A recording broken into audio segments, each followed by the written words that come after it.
తీసుకొచ్చిన కాంత చచ్చిపోయింది. కాంత చచ్చిపోయిందా? ఎవరా కాంత? అయ్యా అయ్యా ఎవరు ఎవరు చచ్చిపోయింది? ఎవరయ్యా చచ్చిపోయింది? ఆ ఫిల్మ్ స్టార్ కాంత చచ్చిపోయిందా? కాంత చచ్చిపోయిందా? ఆ పాపిష్టిది చచ్చిపోయిందా? నాకు ద్రోహం చేసిన కాంత చచ్చిపోయింది. ఇక నేను హాయిగా చచ్చిపోతాను. ఆ కాంత చచ్చిపోయింది. ఇక నేను సంతోషంగా చచ్చిపోతాను. సరే, మోహన్ ఏమయ్యాడు? ఎక్కడున్నాడు? మోహన్ బాబు, నీ పేరేంటయ్యా? నీకెందుకయ్యా? దయచేసి చెప్పయ్యా, నీ పేరేంటి? బాలు. బాలు బాలు. ఈ ఇంట్లో ఉన్నామే పేరేంటయ్యా? ఈ ఇంట్లో నా పేరేంటి? చంద్ర. చంద్ర అయ్యా, చంద్ర చంద్ర అయ్యా, నేనేరా నేనే. Foreign returner, double graduator Mohan. ముట్టుకోకు, నన్ను ముట్టుకోకు. నిన్ను దూరం చేసిన ఈ దేహాన్ని దూరంగానే ఉండ నీవు చంద్ర. నన్ను ముట్టుకోకు, నన్ను తాకకు. అయ్యో, ఎంత దురదృష్టవంతురాల్ని. నా చేతులారా నేనే మీకు భిక్ష వేశానే. మీరు భిక్షగాడు అనుకొని మిమ్మల్ని బయట నుంచోబెట్టి మాట్లాడాను.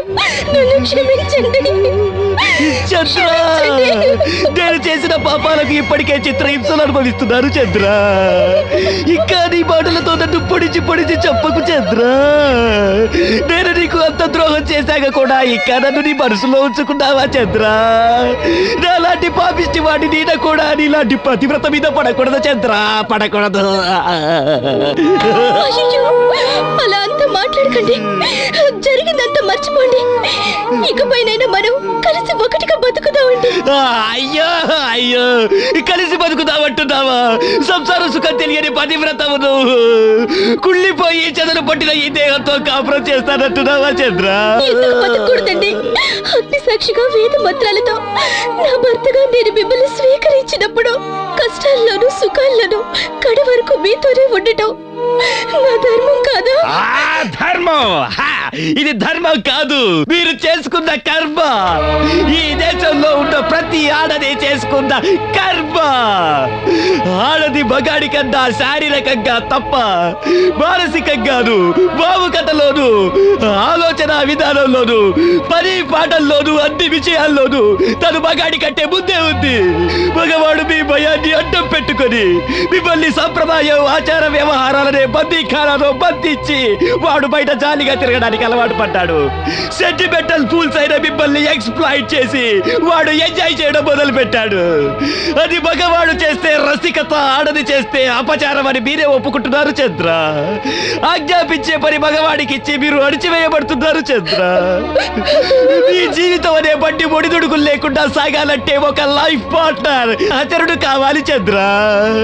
ఆ విషయాన్ని మర్చిపోయి ఇది నా తలరాత అని సరిపెట్టుకొని సమర్థించుకుంటూ ఏడుస్తూ కూర్చోకూడదు చంద్ర. నువ్వు నాతో కాపురం చెయ్యడం అనేది జరగని పని చంద్ర. దయచేసి నా మాట విను, మనస్ఫూర్తిగా చెబుతున్నాను, నా మాట విను చంద్ర. నువ్వు బాలుని పెళ్లి చేసుకో చంద్ర. మీరిద్దరూ ఒకటవ్వాలి చంద్ర, ఒకటవ్వాలి. మీరు అలాంటి నిర్ణయం ఏమీ తీసుకోవద్దు. వద్దండి. వద్దు మోహన్. ఈ జనం ఏమనుకుంటారు? ఈ సమాజం ఏమనుకుంటారు? సమాజం, ఈ జనం, ఈ జనం గురించి, ఈ సమాజం గురించి నువ్వు అసలు పట్టించుకోవద్దు బాలు.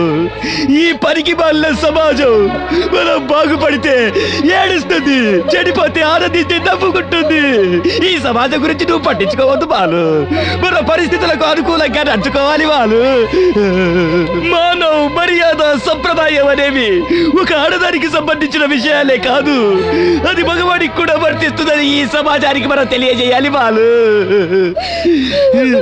బరువుటిలోనో బావిలోనో మూడు మూడల తాడుతోనో ఆత్మహత్యలు చేసుకునే ఆడపిల్లల రక్త కన్నీటి కథ ఈ రోజు అంతం కావాలి.